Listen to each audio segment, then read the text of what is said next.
Oi, gente. Today we're gonna be talking about why I decided to learn Portuguese and why other people should also learn Portuguese. This isn't really like a video where I'm like, you should learn Portuguese because. It's more like, here's why I learned Portuguese, here's why others might want to learn Portuguese, and that's it. I'll make another video convincing you to learn Portuguese, but for now it's more of like, this is my story, this is why people do it, and this is kind of what makes it special.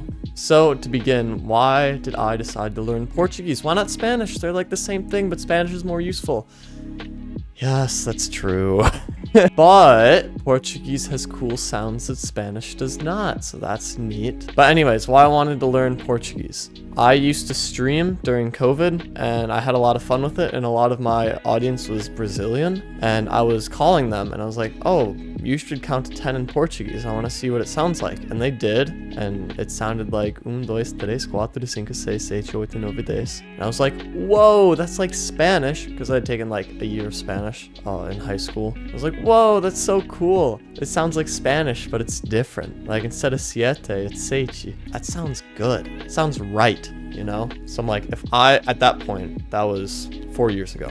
At that point, I was like, if I ever learn any language, it will be Portuguese. Fast forward to a year later, and I'm seeing somebody who happens to be Brazilian. It just happened to work out that way. And that's not why I learned the language, but she is the reason why I got interested in traveling, because we were just, I don't know, driving around town, and she wanted to stop by a Mexican supermarket. And I'm from a tiny little town in Wisconsin, so I didn't know anything outside of like German culture. So I'm like, I walk in the supermarket, I'm like, whoa, this is so different. It's so cool. It's just so much, it's organized completely differently than American supermarkets.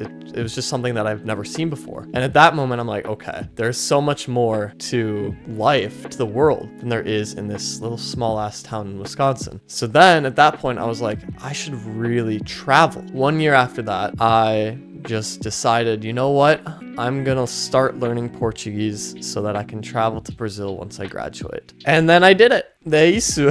So in short, the moral of the story is, I think Portuguese sounds like Spanish, but it's spicy. So I'm like, let's learn that language. And also I want to travel. So why not do both? But other people might want to learn it for different reasons. For example, you could have like a girlfriend or a boyfriend or a partner or whatever who speaks Portuguese, and you're like, I want to feel more connected to them and talk to them in their native language. That could be a good reason. Or maybe you just want to sound cool and speak a different language. That's also a reason. Portuguese is really easy to learn from English. And by really easy, I mean impossible, but relative to other languages, it's so much easier. You could also want to go to Brazil and experience the culture. You could have a vacation in Brazil. That'd be a good reason to learn it. Because knowing Portuguese in Brazil will make your life a whole lot easier. Not a lot of people speak English in Brazil. Unless you're like under the age of 10. Then you probably have some sort of English. And now we come to the big question. Is Portuguese worth learning in 2025 and beyond? And honestly, most of the time, no. You know, I think there are really 3 main languages that you should learn if you learn any language. If you learn any language for the utility, there are 3 that you really should learn, and that's Spanish, English, and Mandarin Chinese. Other than those 3, there isn't a whole lot of situations where you need to use another language unless you travel to that country. So, great segue. If you travel to Brazil, then it's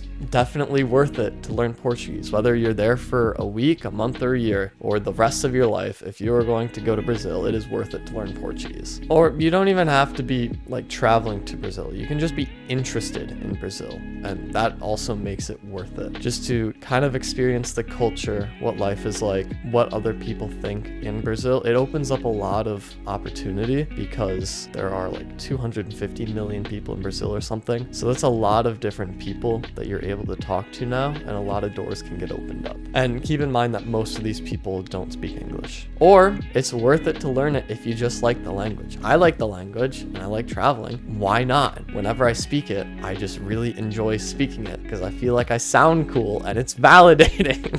It makes my heart flutter. I don't know what it's about, but it's a spicy language. There's just a lot of emotion. Yeah, that's really all I have to say. Something that I've noticed with these videos is that I record them and then I edit them and then I think, wow, this would have been really nice to put in the video, and I hope that doesn't happen here. in my other video, in my Portuguese video, what I should have done, and I talked about this in my Portuguese video, where I'm like, I'm gonna edit this, and then I'm gonna think, wow, there's so much that I could have said. Here's something that I should have said in that video. Portuguese is spoken in so many countries. It's ridiculous. Like Mozambique, Angola, Cabo Verde, São Tomé and Príncipe, Portugal, Brazil. That's 6 right there, right off the top of my head. The Portuguese language is kind of all over. That's all I have. Enjoy your life. Good luck learning your language. Ciao.